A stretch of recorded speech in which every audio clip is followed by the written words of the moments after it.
Alright, guys, welcome to our episode 8 Tabletop Assault podcast. And it's basically an impromptu podcast for 2021.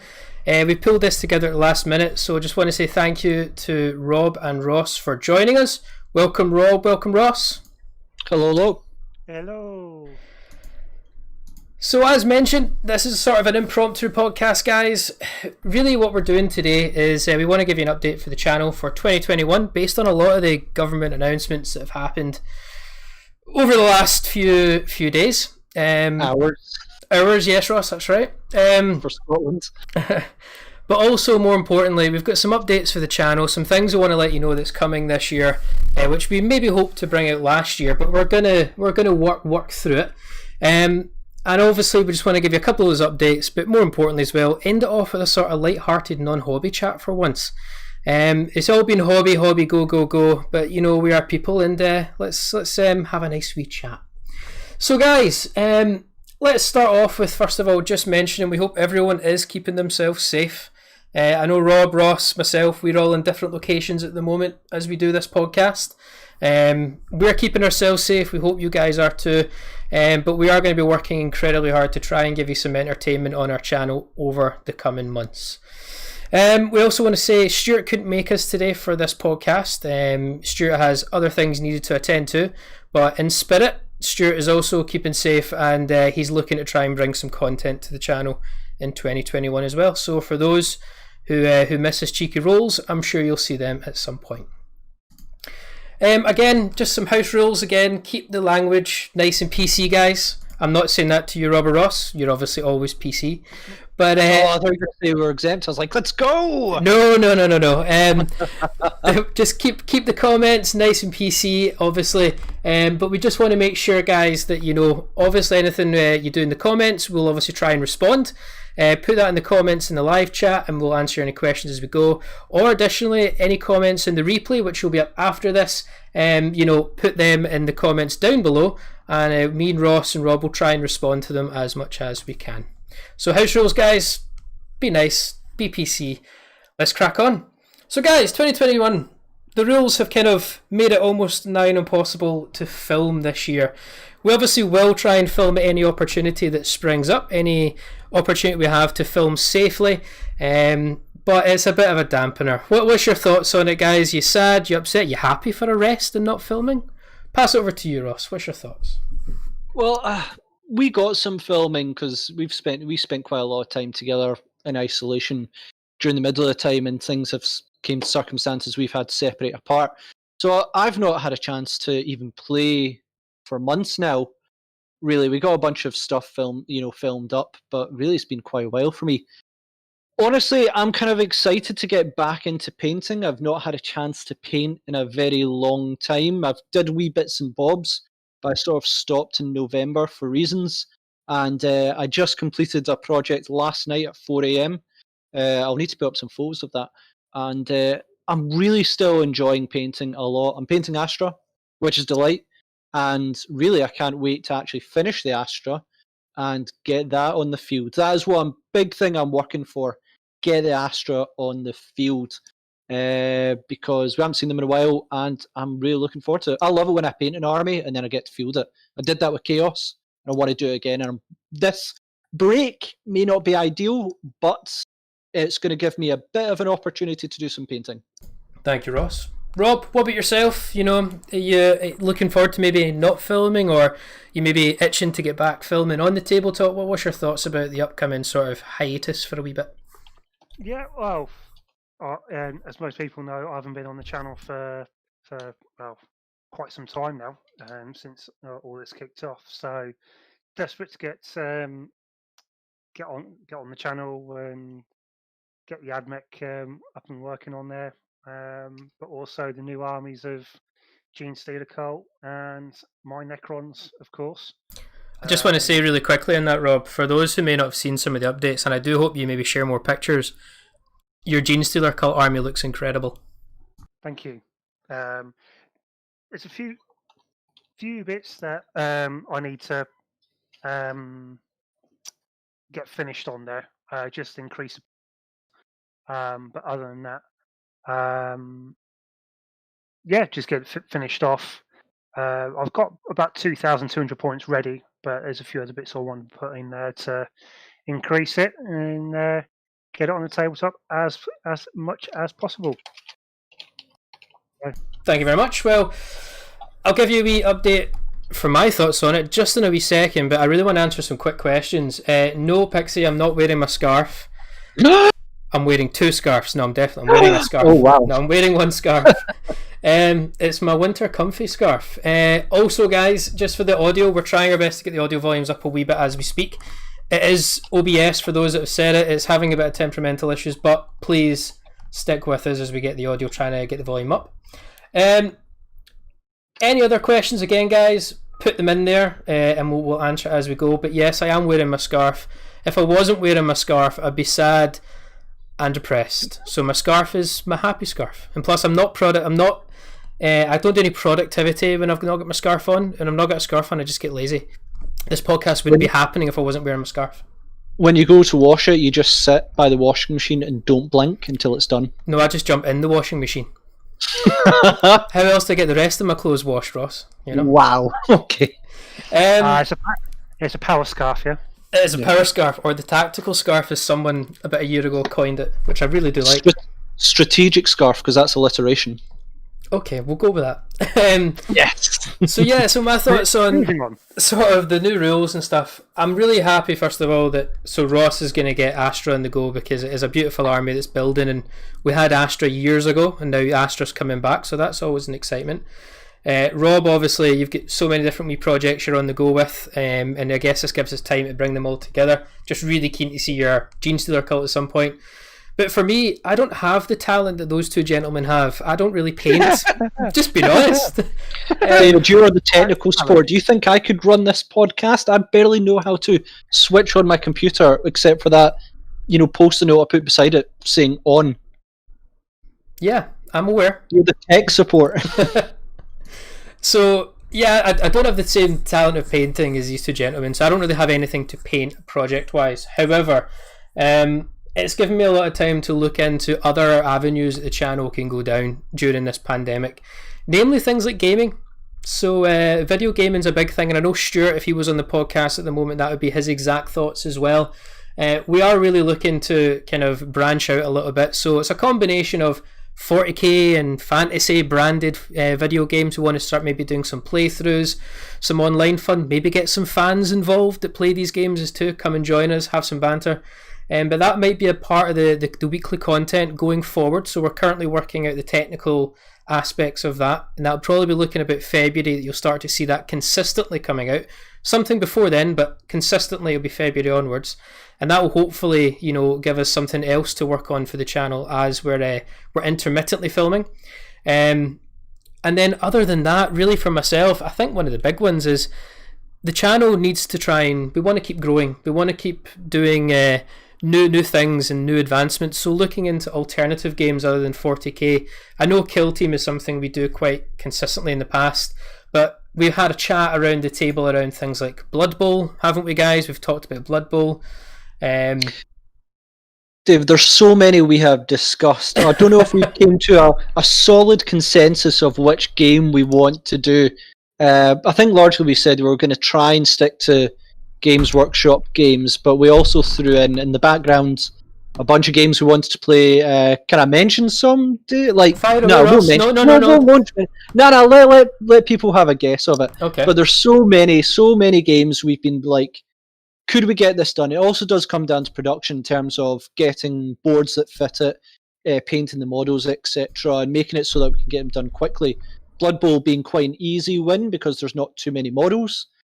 But then there's been other ones we've been talking about as well that maybe a little bit too models, maybe a little bit too ambitious, considering we're still trying to grow our 40k forces and other stuff. But there's so many games. There's so many games that we want to I would want to play, but whether they're practical or not, I don't know. Well, that's, as I was saying, that's another avenue we're looking at just now, is what other games can we introduce to the channel. Underworlds has certainly been a big part of the channel when it originally launched, so we'll hopefully be looking at things like that. But yeah, basically, so we've got painting new armies that are incoming in 2021, which we'll probably come into in a bit more detail in just a moment. but looking at other avenues to explore the brand of the hobby. So online gaming is something we're probably going to be looking at. I'd actually just encourage anyone who's listening to either live just now or the replay when it goes up later, any video games in particular you're a fan favourite of, or anything you'd like to see, give us ideas, put them in the comment section so we know. I do know for myself, I've got a whole ton of games that I'd love to play, but it's incredibly biased of me to do that. Probably want to play more games that you want to see. Anyone who wants to put votes down there for Final Liberation, the 90s game, I'm more than happy to play that all day long. But you never heard of Final Liberation? Oh, the No. Epic game. Yeah. Epic. One of the most incredible games I've ever played. I think it was Micropose or something that made it. Yes, I think it was. Way back when. That was a game of my childhood. It's a shame the army I had to play was a blue one, but we can just skip past that. I was naive and didn't really understand dear Ultramarines God. back then, so it was fine. You have heard it. You have heard it first Yeah, on that. this channel that- right now. Mhm. David, That Ultramarine Army confirmed. No, that would be. Yep. Do you know if there's one way to make 2021 worse for me than what 2020 was? It would be David is working on Ultramarines army. No, it's all right. I'll just get it commissioned for it. It's fine. No, you don't need to. It's I'm absolutely just fine. going to clip that one section there. We said David's working on an Ultramarine army, and I'm just going to use that as evidence. All right. Yeah, okay, Just that's loop- fine. Just loop it. Just loop it. That's what I have to do. No, Whenever- we'll keep so off that. whenever Dave, no, whenever Dave phones through to Rossi, it'll be it'll just come up as Dave is painting the Ultramarines army just constantly. Yeah, I'd avoid that at all costs. But yeah, so a couple of things we're working on there, as you know. But 2021, for everyone who's involved in the channel, will be an interesting year. It's going to be a year of diversity, but we'll be trying our best as well. Any opportunity that we see that we can seize to film actual tabletop games, we'll be snapping it up as quickly as we can. So guys, don't you worry about it. Whenever we can get the content, we will. We got lucky enough that we backlogged a lot of content during that sort of summer interval there, and that helped us get some intermittent battle reports out up to the end of the year, and we're hoping something similar happens. We might get a wee window of opportunity that we can film again. And to everyone who's listening as well and watching the replay, we know some people haven't had the chance to even get in roller dice in the last 12 months due to the COVID-19. We just hope that, stay strong with the hobby. Opportunities will rise, and hopefully, you'll get a chance to go back to the tabletop and smash those Ultramarine armies with those 6+. That's what I certainly hope. Yeah, whatever. Okay. So yeah, moving on, guys. I kind of want to go in a bit more detail about our individual things now. We've kind of mentioned, Ross, you're working on Astra. Rob, you've got some armies you're painting. You sent me your list the other day of your Necrons in particular, and I was just like, what on earth? So, Rob, I'm going to hand it over to you. If you wouldn't mind just letting me know a little bit what's going on with the Necrons, what's happening there, what you're building towards. I heard the word millipedes were getting chucked around earlier on the pre-chat, so take it away. How's your Necrons coming along? Yeah, it's going quite well. Like I said, if people have seen, I've actually got the two big guys painted up. So that's the Void Dragon and the Silent King. I've given the Silent King one run out, and I was quite impressed on how he works. So I played against a friend of ours, Rusty, who's on the chat at the moment, because he ran 6 exalted greater demons. And Nurglings. So just your average demons list then, yeah? Yeah, pretty much, yeah. And Silent King took out a Great and Clean one, exalted Great and Clean one on his own, without any issues at all. And then got Nightbringer painted, which I'm quite disappointed that the model for the Nightbringer is on a Terminator size base compared to the Void Dragon, which is on an extra large base.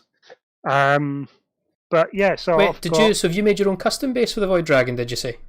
No, I've used the normal base for it. Oh, right, okay. It's just the base difference between the Void Dragon and the Nightbringer is completely and utterly different.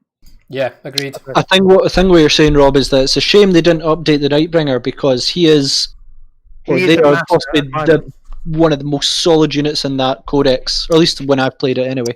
Not just the codex, but for 40k as a whole at the moment. Agreed. He's an absolute monster. But yeah, I've got 70 Necron warriors split between Flayers and Gauss. So please explain to me. This is one thing. Why 70 warriors? Right. Yeah, 70 is a lot. Yeah, Rob. well, it's the choice between normal Gauss and Flayers. Been running 2 or 3 squads of 15 to 20 at the moment, so up to like nearly 60 warriors. And it's just a silver tide. It's just absolutely frightening. Yeah. I didn't realise we were getting ready for apocalypse games, Rob. And that may be on the card soon enough. I mean, to let everybody know, it's just under 6,000 points worth of Necrons, and Yeah. that's just from the start of when the Indomitus box was first released. So Rob, I've I got think that. the other night when you sent your list to us of what you're currently working on Necron wise, I think it came on my phone screen and I started scrolling through it, and I thought I'm just going to put this to one side and I'll pick it up the next day, because it was a large list, buddy. It was a large list. Yeah, it's good. I mean, I can do a full destroyer and canoptic list now, as well as full classes base infantry. So that's your warriors, lich guard, death marks, etc., etc. What are like the 3 units you'd want to field the most? Like from maybe what you've played at the moment, but in the future, what sort of formations? I know you're a big fan of the cryptic with the destroyer one. But what are the 3 big things? If you were to mention 3 big Necron units, you're like, damn, that's awesome. What would be? Well, one command badge. That's massive for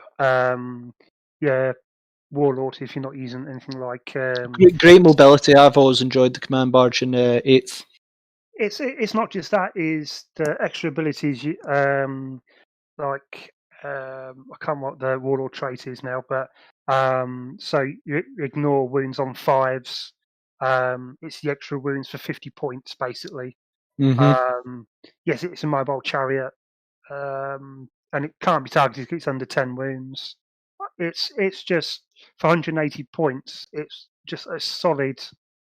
It's got Gauss cannons on it, which offers a bit of range credibility to it as well. Exactly, can pick off the odd infantry model here and there. Now that it's got the vehicle keywords, it doesn't suffer heavy. The amount of times I rolled a 2 when rolling to shoot it, I just like infuriated. I'd like move and I'm like, I'll hit in 3s, it'll be fine, and then I didn't. Solid unit. That W main HQ. I mean, I've got some Tomb Blade to try out as well. Great unit. The Aphelion destroyers. Cool unit. I've used in every game because as people know, is the mobility for Necrons isn't fantastic. No. Quite slow and purple, even though you get your 7-inch movement. Sorry, I don't mean to interrupt there. I agree the ability's terrible, but Ross keeps pulling some shenanigans out. I'm going to use ablative, right? Okay, yeah, something that moving 6 inches at the start of the game. No. Yeah, that's broken. One of the going trends for your own Necron Tomb World is everything is OBSEC, or if you've got OBSEC already, you become double OBSEC. Yep. And you have the other one is you get a free move at the start of the game for everything with additional 6-inch movement. It just allows you to reposition onto places so much easier, and with objectives, because I've played it a few times against David before we had to break up and go our separate ways. Sorry guys, quick question came in. I think it's important to do this when we're on topic. Sure. Pixie wants to ask Rob, Scarabs, apparently you know this, so please share with the audience. Yeah, played against Pixie against she's trying out some Drukhari for moving forward, which Ross is very, very happy about. Yeah, and they look great. their models are stunning. Yeah, and basically I had a squad of 3 scarab swarms. Okay, so people that don't know, that's 45 points worth of scarabs only, and it held up and destroyed 2 units of 3 Reaver jet bikes without losing the base. Oof. And that's from shooting, reanimation, the full lot. It just did not drop at all. So, Pixie, you'd asked us to share that story. I feel sorry for you now, but wow. Oh no, I mean she shot at them, didn't do anything. Charged in, bounced, and then scarabs dragged one down, then dragged 2 more down. And yeah, scarabs are the winners of the Necron army. Full stop. Yeah, well, that is something I would say. Necron scarabs, I think, have certainly moved up in my estimations. I like the auto sort of wound ability now that they have. Really, really, really good. That's a huge improvement over the last one. The Scarab one, huge improvement.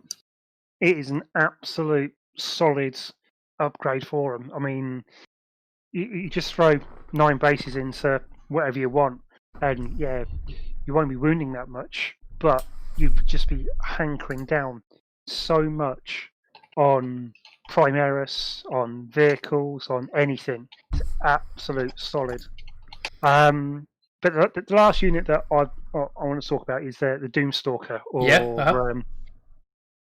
War of the Worlds, basically. 140 points worth of just tank destruction. Yes, they are a little bit hit and miss at the moment for the number of shots, and I've had a few times whereby it's been 1 shot re-rolling up to 2 shots, etc., etc. But when it hits really, really hard. I like the damage to be a base 3. So very much like the Onagajin Quarter, where it's a 3 as a minimum. Yep. I think any Doom weaponry, and our friend Rusty will start going Doom, Doom, Doom slightly in a minute. Is basically like the Doom Arcs, the Doom Scythe, the Doom Stalker. All the weapons are identical. The strength is really good. The AP is really good. It's the damage that is so varied. Sometimes it's not as good to take it, because I say it's D6 damage per hit and all that. It's the varied amount of damage that you cause. That's the issue. But I take normally. I've got 3. 1's painted. 2's undercoated, ready to go. So I normally try out 2 against a few friends and Pixie as well, just to see if I can get any synergies going. The stratagem's really good. Yeah. So, and I think they've heavily changed. I don't know how you guys see the stratagems for Necrons now, because I say you guys are the Necron players more than what I am. Well, to give a really quick update, I had a game recently. I won't bore with the details or spoil the details of the game to come. But I think the stratagems that Necrons have, there's a good streamline of stratagems, and what I mean by that is they seem to all have a purpose in place. Previously in 8th edition, we had a lot of stratagems which you just never use, or were not really needed, and it'd be a very rare opportunity that you would use them. You now have enough stratagems to fit whatever play style or build for your Necron army that you want to go down. And I guess the same can be said for Space Marine. Space Marine stratagems is now a really good tool chest of there's something to fit everything. And again, just to answer one of the guys, Anthony, I answered in the chat, but I think I mentioned here, says, I play World Eaters and love the look of Necrons. Can I play Necrons aggressively? And I assume by aggressively, I assume it means like combat-wise. And in 8th edition, I predominantly played Novak, which was combat Necrons. And in some ways, you could really struggle, and in some ways, it would really work. There was a great game played against David, where I think it was the Tau one, if you remember this one, David, and I just bullied my way across the field and like shoved you off the board essentially. And it gave me so much board dominance. And I think this was 8th edition, so board dominance wasn't as important. It was 8th edition. It was just one of your final Necron 8th edition battle reports before the codex came out. We did have a latest one. I don't know if I'm pretty sure it went up, where it was me and you playing Elder. Yep, I had that's up. Yep, that one's up. And again, I was quite. I think I used the 6-inch movement pre-game. You destroyed my destroyer, so I lost all ranged. But then I bullied up with Lich Guard and the Nightbringer, and really just went in your face. And yeah, you can play combat Necrons. It's a bit different, but it can work. I think one of the things you want to try in that range, David, is maybe bringing flyers on and then dropping close combat Necrons, or like rapid fire Necrons as well. You just haven't had a chance yet. So, just to chime in on that, I would say that's a good point today. Is my Necron style is historically completely different to, I think, anyone who's ever played Necrons in the channel. And I think definitely different than what you play, Rob. I would always just drop Necrons from Night's Ice and just do all the warriors in the world in 8th edition and 7th edition, and then shoot someone out the sky by drops. However, that will change. I'm now completely sold on still the same idea of lots of speed and dropping my army on someone, but those warriors are all going to be replaced with War Scythe Praetorians. That's what I plan to do now. Is it Praetorians or is it Triarchs? Lich Guard, sorry, yeah. It's Lich Guard, but you've got your Praetorians for your jump patriots for a bit more speed. I plan they've got Rod of the Covenant, but they're good as well. I plan to have one Night Scythe with 10 War Scythes and one Night Scythe with 10 Hyperphase swords and shields, and just fly them up and drop them on someone. Because I've noticed, as you said, Ross, those Lich Guard, they bully players now. They're so hard to shift. But additionally, when they touch something, it usually melts. Yep. So that's my new plan to see where that works out. I'll still abuse Mithrit, but we'll get to there eventually. Yeah, I mean, I've not had a proper chance to try it because I've got 5 Lich Guard with War Size at the moment. I've not had a proper chance to try them out as yet, but I'm in the same boat as I'm looking at another 5 Lich Guard with War Scythes to bring up to a squad of 10. Then look at onto a load with shields and then Praetorians for definite. But that's for another time. Well, Rob, thank you very much. So that's a wee update on your Necron force, which I know you for all who may have seen it. The pictures of Rob's beautiful blue Necrons have been getting teased on the Facebook page, the Instagram. They're looking great. So another Necron force to hit the channel soon, and Rob, I'm sure, we'll hit the ground running when they're ready. So Ross, moving on to yourself, I wouldn't mind if you just kindly share with everyone a more in detail update about Astra, if you'd be kind enough, if you've got some few minutes. I most probably want to talk about Death Guard, but I suppose I shouldn't until we actually know more about it. I was going to say Death Guard's probably going to be its own topic eventually. Right, okay, fair enough. Also, you don't want to go away too much. You've got a review to come out when that lands. Yeah, I will need to do a review on that one. That's going to be an interesting one. Okay, so Astra Militarum. What can I say in that one? I've been a bit delayed on that one. I was hoping to get it done quicker, but it is what it is. I have a lovely... So this is probably the first army I've painted from scratch. I was very much instructed on the chaos. How am I going to paint it? And someone worked out the paint scheme for me. This one I sort of went on YouTube, learned things, tried techniques, and I'm quite delighted with how it's coming out, though it is taking me forever. But what I'm struggling with at Astra at the moment is maybe a little bit on the infantry side. You know, a lot of the stuff is a bit repetitive for it. There's a couple of the psychers and stuff I need to do, but really it's just between the infantry and the heavy weapons. I've not got to scions yet, and I'm just feeling it feels a little bit samey. But the vehicles, though, I'm having an absolute ball with. I think I've painted 6 Lehman Russes, the big tank, one of the Baneblade variants. I think I've magnetized it to do 3 or 4 Chimeras. I'm having an absolute blast with it. Sentinels as well, yeah? Sentinels as well. Playing Sentinels as well. The only thing I'd say with it is that Astra, like many of the codexes at the moment, feel a little bit of a messy location in terms of there's rules here. It wasn't one of the very first codexes. It was about in the top first 10. And I know some of the stuff does need updated on it, but it had a very good Psychic Awakening on its side as well. So I'm delighted to see when that codex, I don't think it's one of the priority codexes to get updated. There's ones I would put ahead of it, and I'm glad Drukari is one of them because I think it badly needs it just to get some rule shifts. But in terms of Astra Militarum, when I played Astra Militarum before, I have lost to Astra Militarum countless times. So I'm excited to have it on my side of the field and absolutely dominate with them. But also trying out Bullgrins, I'm working on them as well. And still lose there, Ross. Yeah. I will still roll. Not at all. I mean, I can lose with Custodes. Like, don't roll. You know, you can roll 2s and you'll be fine, and I still find ways. No, Ross, I feel this army is going to be one of your sticks. I think you're going to dominate with this army for a wee while.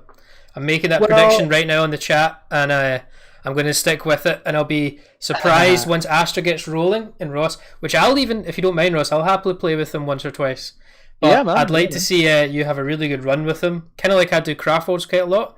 But I think you're going to hit into some solid victories. I'm making that prediction now, and I will come back on a future podcast and we'll revisit that prediction. Well, the one thing is, in my playstyle, I'm mostly a combat-orientated player, or at least close quarters sort of area. So this is a bit of an unusual field for me because I play Custodes, Death Guard, which are not the biggest of ranged areas. I played Necrons as a combat army. Chaos Space Marines, I played a lot of combat vehicles. So it'll be interesting to go to a predominantly non-combat army, and essentially when it's board control, it'll be interesting. But what I've looked into Astra, a lot of it is about get your infantry and chimeras, use them up the field, and really just try and protect your back flanks. Bullgrin are important as well, and I'm just trying to cover everything, but there's so much in Astra. There's a lot of units. So Ross, here's quick some chat questions for you. You've got 2 that have just came in. First one is obviously from one of your favourite fans, Duke Silver. DJ, I'll get you. Lehman's still good after the buff from combat. So that's obviously remember tanks in 8th edition, and prior to that, as soon as you got in combat with them and touched them, they're as good as dead. What's your thoughts on Lehman Russes now when it comes to combat? Lehman Russes are in a really difficult position, right? So what I've got to define the difference is Lehman Russes used as tank commanders versus just normal Lehman Russes. Normal Lehman Russes in a weird position because essentially in 8th edition, most people, and I think even still now, just make them tank commanders because the benefits outweigh the costs of it. You would just use, tank commanders. Where the benefit of using a non-tank commander one, I believe, hasn't been as clear, and correct me if I'm wrong in that. So I think that's been a problem through 8th, and it's carried on to 9th, so I'm very interested how they resolve that. As for it now getting the vehicle keyword, and they can essentially move without being hindered, though I think that was the case for their turret weapons already. And then obviously they can fire in combat and stuff. The problem is a lot of their weapons are blast, so they can't fire in combat when they've got blast. That is the problem on that side. There are certain ones, that one that does like 20 shot, great, you can still fire in combat. Really, I think you're going to be playing them very similar way. The units I think that have more benefited are things like Hellhounds. They've benefited massively because even if they get stuck in combat, I don't think their flamers are blast weapons. I could be wrong in that. I'm pretty sure they're not blast weapons. So you can flame in combat, correct me if I'm wrong. So they've seen a bit of a benefit. But Lehman Russes, they've got a lot of blast weapons, and that's what they should be about. And their turret weapon wasn't suffering the heavy rule. Their main problem is that defining them between the tank commander, I think, is going to be important for them in the upcoming codex, whenever that might be in a year or 2 or whatever it is. So we got a couple more questions just come in. Pixie, I do see your question. We will come to that in just a second, but we're on the Duke Silver train at the moment. It looks like. So obviously, he's mentioned so much synergy between Astra units. It's a lot to think about. I think that's something that Ross, you're working on just now, is having a good variety and synergy across your army. So it's not just simply only reliant on that Lehman Russ firepower. You're certainly got other things to build in. Yes, certainly in the Psyker department, I've heard some good things on that side. Some of the infantry, people have the infantry is good to be cheap and walk across the field. There is a really good trick with special weapons and Astra Militarum. I've heard basically you can bring them in from like tactical reserves on the side for very, very cheap command points and nuke us, just bring on loads of plasma and just fire for very cheap. There's a lot of synergy. I'd probably say it's not one of the most synergy heavy armies in the game, all things considered. I'm trying to think what army that would be, but I wouldn't consider Astra to be the main one. Okay. Oh, wait a minute. Yeah. So someone's just quickly asking again, Pixie. We'll come to your question after the Astra chat because it's obviously a different topic. We will come there. So obviously, Two Skill for Cools just joined in, who always just That's likes good to see appear. him. He gave us into trouble last time because he didn't make the last. Can David just cave to peer pressure and play Custodes in a battle report already? So I think that hurts my feelings more than anything. Why would it hurt your feelings, Ross? Because he liked when I played them, and now he's like, "Nah, I'm over Ross." Yeah, I would. Okay, you know what, DJ Duke Silver, you've just came in with the right answer to save my bacon. Yeah, they're too easy for me. Just too simple. Too simple. Not complex enough. They don't have a psychic phase. If you don't have a psychic phase, I play Tau actually. I can't say that. I don't know. I'd happily play Custodes if I'm being perfectly honest. Can you play Custodes versus Custodes? Well, no, because Ross will just take all those crazy flying bikes and I'll be left with nothing. Yeah, I mean, we've got quite a few Custodes. I've actually got quite a few still to build, but not enough to field a big Custodes versus. I don't think we've also, because you've got a field as well, what do you call them, Sister Silence. They're now moving to Talons of the Emperor. We should think about that as well. So yeah, to answer your question, I'll happily play Custodes as long as Ross will let me. I think there's only one army you would never play. Yeah, we're all aware. We can move on now. Yeah, we won't mention its name. Okay. So obviously Anthony's just chimed in with a question about the codexes. So we'll just wrap up the Astra chat, guys, to move on to a new topic because we're getting a few codex questions coming in. So Ross, anything else you want to add just quickly on the Astra topic? Anything that you feel you're excited about Astra other than just standing and shooting someone off the table with Lehman Russes? I think that I'm excited because I am building stuff, but I'm aware that there's going to be. I've only built about 40 to 50 of infantry and painted them. I am aware that, especially on their infantry side, we've seen a lot of special characters come out of them recently. I hope, and there's rumor of possibly in Kill Team of new Astra Militarum models coming out on the infantry side. I would love that. I think it would look amazing. I just believe, and I've said this about fantasy more than I've said about 40k, a good way to engage these worlds or universes with great creatures in it is sometimes to see how the humans interact with it, how the humans sort of, work in this universe. And I said that about the Empire and Fantasy, and I say that about the Astra Militarum as well. It's a very different way, if that makes sense. So I'm excited to pit the very weak humans of the universe against some of the threats that you guys will bring, whether it be David's Thousand Sons or Rob's Genestealer Cult when they're going to come on as well. It's going to be very, very interesting. But I also think there's a lot of potential in the future for Astra in just the models and the range itself. Excellent. Thank you very much, Ross, for sharing. All right, let's move on to just some topics that some of you guys have put in the chat. I will also just say, Duke Silver, I'm keeping a close eye on your trolling, so I'm going to be putting some keywords probably to mute out that cannot be said in chat.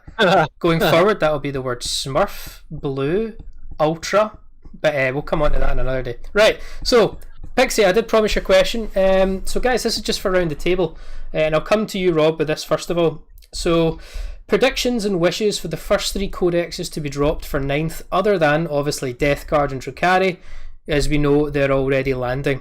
But after Death Guard and Dark Angels as well, they've already been confirmed. So. Or have they? Don't play Altharius tricks here, man. Dark Angels have shown their cover, so take out Dark amazing of a twist would that be if GW released? They trolled the whole community by going Dark Angels are coming out, and then on the day of release, it's just a codex with the front cover of Alpha Legion. I'd love that.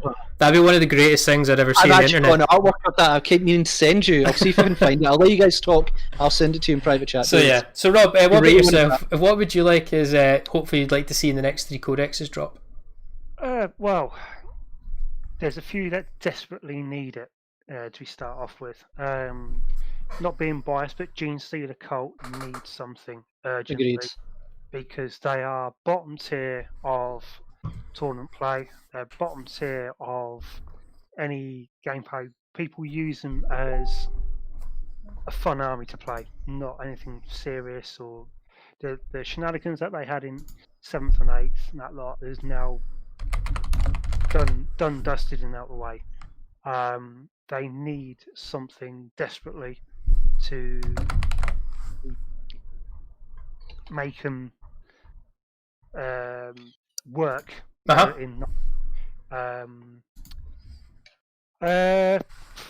On top of that, potential NIDs, but and lastly, we don't need any more Space Marines. They'll be done. They'll be done. Yep. They're never. The Space Marines are never done, Ross. That's just a common fact. No. But Mike Jamie's on there, and I totally agree with him. Tau needs something desperately. They're another. But I mean, I used to play Tau, as people know, many moons ago in a galaxy far away. And I played Farsight Enclave with all the battle suits. Yep. So, My guy. Awesome. Basic class as a peekaboo list. So it was bouncing battle suits. So move, shoot, move again, and you just could never hold them down, etc., etc.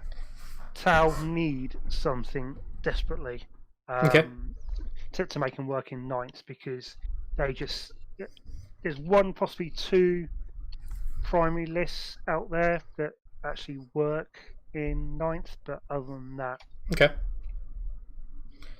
so they need something.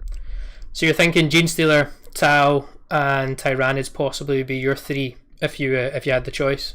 Oh well, for choice it will be Tau, Gene Stealer, and Harlequin. Okay, Harlequin, cool. All right, well, I won't come to Ross just yet for his suggestions. So thank you, Rob, because Ross is busy just sending me Alfarius memes on Facebook chat. So did you like that one? That's a codex cover that you just described. I know, it's the greatest codex cover I've seen all year. And we're only 4 days into the year. So yeah, okay. Well, for me, it's a really simple one actually. I think the common consensus is Tau. I know James, you've just said Tau in the chat, and Epic Mediocrity said Tau. I agree with you all, and I agree with you, Rob. Tau definitely need a wee lift up. I know that's going to be to the angerment of a lot of 40k community players who just don't like Tau for the fact they're Tau. But who am I to judge? I hate Ultramarines for the fact that they're Ultramarines. So Tau is definitely on there. Go for that. I'd love to see my Craftworlds get a wee update. They desperately need something. I think Craftworlds, I'm still having good luck with Craftworlds in games in 9th edition. But I'm going to be honest, that's only because I'm a troll when it comes to Craftworlds, and I rely too heavily on doing shenanigans in the psychic phase. That's really it.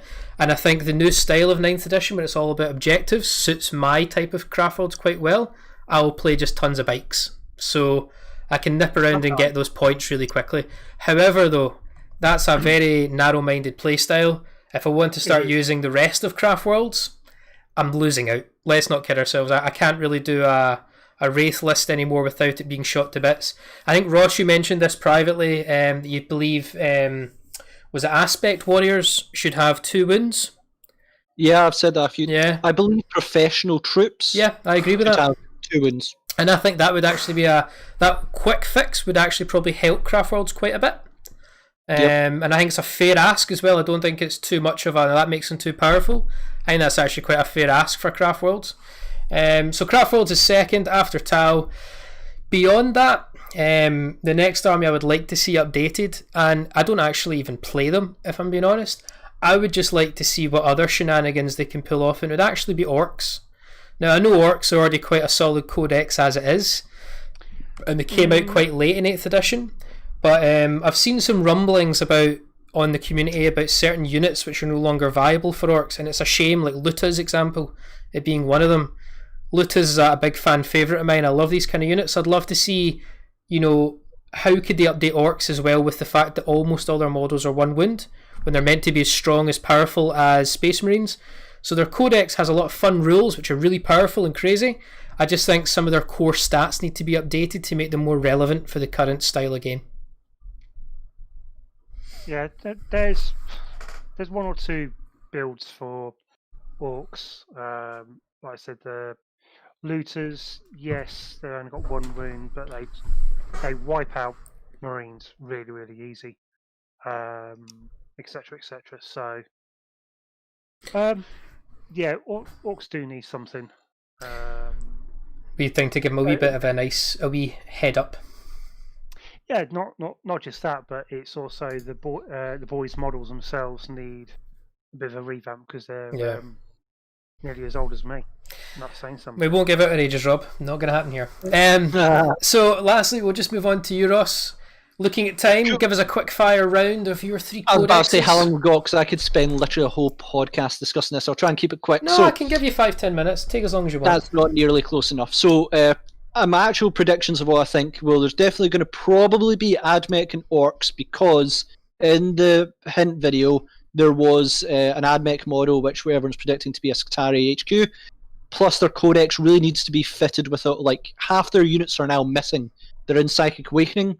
They're also one of the first codexes ever, so I could see them just being shoved together. Get a bit cleaned up would be very handy for AdMech. Orcs, I think, we've got the hint of that new unit, so that's a possibility. As for a third army, I'd almost say Chaos Demons, because like Drukhari, it's a bit of a mess in how the army works, is that, they very much go with play multiple detachments, which doesn't really work in 9th. That was the problem with Drukhari, and they're sorting that out quickly. I kind of want to see that same ideology with Demons, that they go, right, if you play multiple different demons or different legions, how would they get a benefit? You play Alcorn, you get a benefit. You play Ozinj, you get a benefit. Play a formed version, you'd get a different benefit. So I would go with AdMech because half the units in the codex are missing. So clean that up. Orcs only because I've seen a hint of a unit. And Chaos Demons because I think, like Drukhari, it kind of doesn't work. Or to get the full benefit of the army, needs a mix-up. Okay. Can I throw in some other stuff? Fire away, Ross. I said I'd give you time. Right, let's do it quick because I've got a list of all the codexes here. Oh, Adeptus God. Sororitas, they're fine. Adeptus Custodes, they badly need a bit of an update because mainly half their units are Forge World. Having a Land Raider and was the Dreadnought they've got, that's just not good. Like, they're not got much variety, I would say. I'd love to see more Custodes, but I have other problems with that. I won't go into that. Astra Militarum, I've talked way too much about. Chaos Knights, NAP. Chaos Space Marines badly needs an update. Badly. Hugely. Quite possibly, I would say that would be actually one of my main contenders. Just pause there. Pause there, Ross. Yep. You can answer one of the chat questions just while you're on Chaos Space Marines because it fits in. Yeah. Any idea when you think along the timeline of Codex drops? So when do you think there might be a Chaos Space Marine 9th edition Codex drop? I can't predict. Like, I really can't predict when, but I'm going to predict soon because. Right, I'll stop talking about our codexes simply because I think there will be another codex within this edition, maybe 2 that get a big update, or at least I'm hoping so. So in those models, I'd be hoping to see the big sort of Necron update would be Craft World. So I don't see them being soon. If I was to predict, there maybe be summer or end of the year, you get a big Craft World update. So I'd say you're going to see Chaos Space Marines sooner rather than later. But you're probably not going to get much for it because you had Abaddon, you had new Chaos Space Marines, you had Havocs, and also the wound factor, the actual data sheets are wildly out of date now. The Legion rules need updated. It would be one I would say, and they just need to be updated like Space Marines. It should be one done sooner rather than later, but you're not going to get many more models for it. And I've got loads of Chaos Space Marine ideas for models. I would love to see like Alpha Legion snipers. That would be cool. But I don't see us getting new models for them, so it's going to be sooner rather than later because it's a wildly outdated codex. Okay. All right. You know what? I know, Ross, you can go on for days on the codexes, so I'm going to pause there for a second. Yeah, really don't ask me that question like last. I could land a whole podcast talking about each codex, the direction it needs to go. I'll need to have a wee think about Orcs. Tau, I have a million ideas on. Some unpopular. Nah, I'm not. That's another podcast. So we've got a couple of last quick questions before we kind of round off with some non-hobby and light-hearted chat. So obviously there was a quick question that came in for Nurgle's Chosen, and I'll answer this one. What's your thought on 4 Keeper of Secrets list? Well, the first answer is yes. It's the right thing to do. because with Slanesh it's all about excess, and I think you should just excess. Yeah, you should just have as many Keeper of Secrets as you can. You know what you should do? You should say to your opponent, "There's no points. There's a cap of points. There doesn't exist, and here's 10 Keeper of Secrets, and just go to town on your opponent and watch them cry." Don't give Rusty that, because that is Rusty there. Don't give him that idea, please. If you're a Slaneshi player, the only thing your name's Nurgle's Chosen. You're talking about Keeper Secrets. It's throwing me off. But anyway, I would say if you're playing Slanesh, it should all be at excess, and that should feed through into the tabletop. You should have an excess of the models you want to play. Moving on, we've got Duke Silver. Now, this is an interesting one. I've got a question for you guys. How do you feel about Britonia being revived before Plastic Elder Warlocks? So, right. That's a touchy one. They've been mentions. They've not, it's going to be about a few years till Britonia's coming up. Well, I know, Duke, you're a massive Britonia thing. That you love Britonia. It's your shtick. If anything, I would say, how do I honestly feel? I feel happy for Britonia if they come out before Elder Warlocks, because oh my god, does Britonia deserve some love from the Warhammer community? But they're also doing Kislev, and I think that's going to be amazing. Remember they had the Kislev bear character? Yeah. That was awesome. There's a lot of potential in those armies. So yeah. When I was back in Deer, when I worked for GW back down in Northampton, I actually bought 2 of them when you could actually order them through direct sales. And I was doing vampires. And what I did is I actually cut off the Kislev carrots on the top. I actually green stuffed in fur on the top of it. And I actually used it as spectral bears pulling a chariot for the old coach. And I used the Empire War Wagon as the base of it.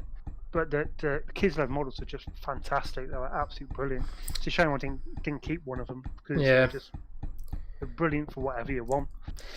So, Mad Russians. Moving on, another quick question. I know, Ross, you've quickly took to the keyboard like a keyboard warrior, and you're answering all the questions quickly. But for me and Rob, then this will be review. Yes, this will be a quick question for me and Rob then.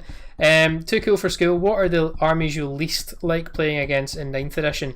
Rob, I'll hand it over to you, buddy. What's your least favourite army to play against in 9th edition?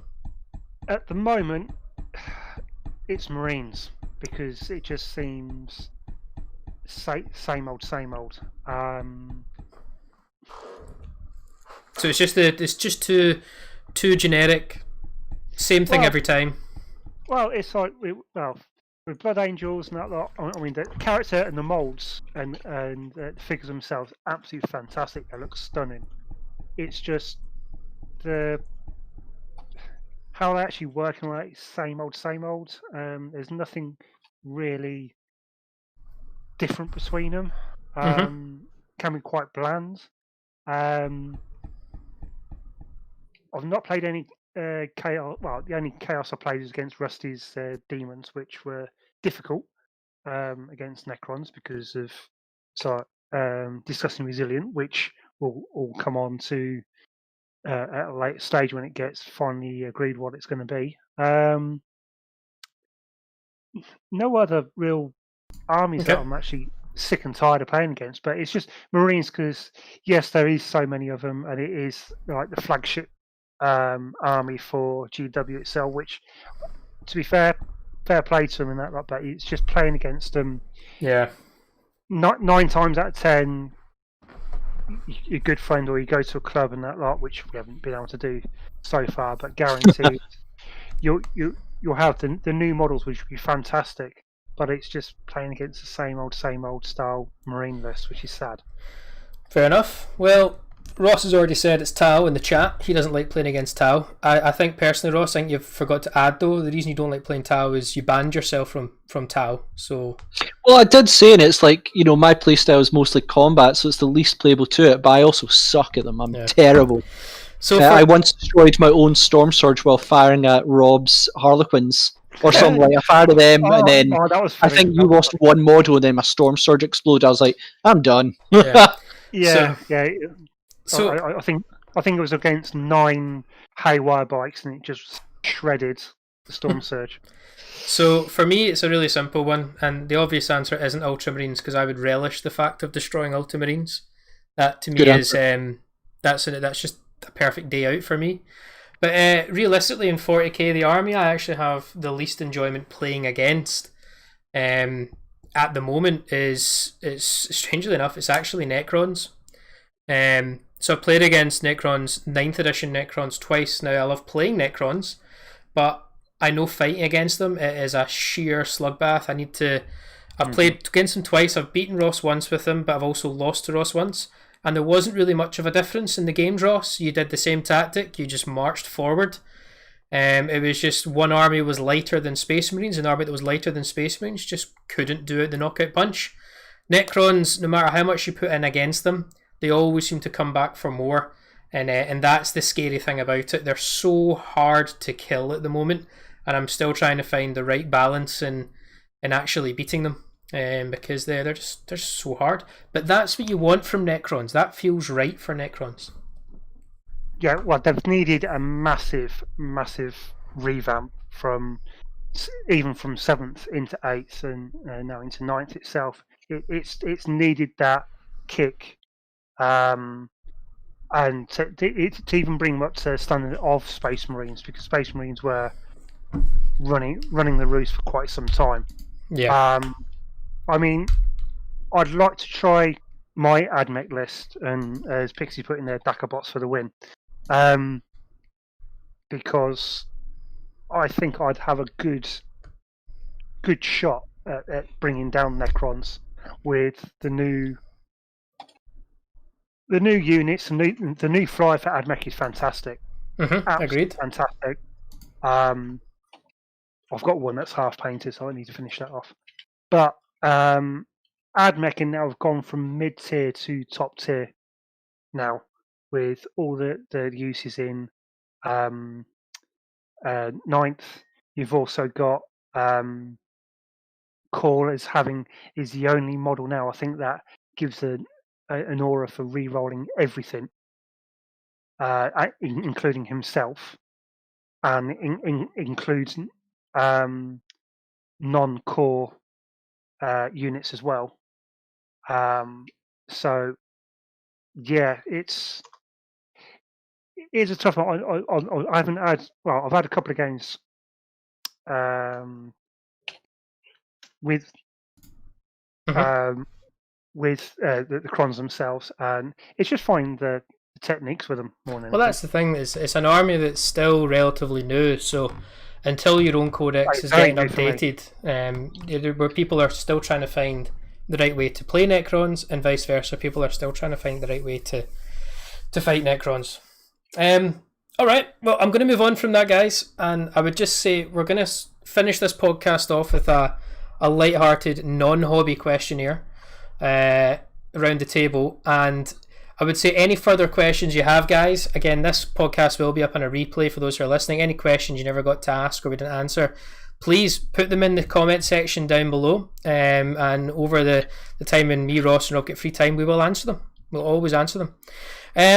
So, guys, really quickly, take it off hobby. So we've been in lockdown for a wee while. We've obviously been doing a whole bunch of other things along the idea of, watching a lot of TV, painting models. But I thought, let's share a little bit of what shows are we watching just now. What TV shows are we into? What movies are we watching? So I'm going to just kick it off really, really quickly by explaining a show which I fell out of love with and now I've fallen back in love with. And I'm not going to give any spoilers. And I will actually warn both you, Ross and Rob, don't give any spoilers out. But I've got really back into Vikings again. Have you finished it yet? I finished it. No, that's what I'm saying, no spoilers. Here comes the spoiler now. So I fell out of love of Vikings probably just towards the end of the first half of season 4.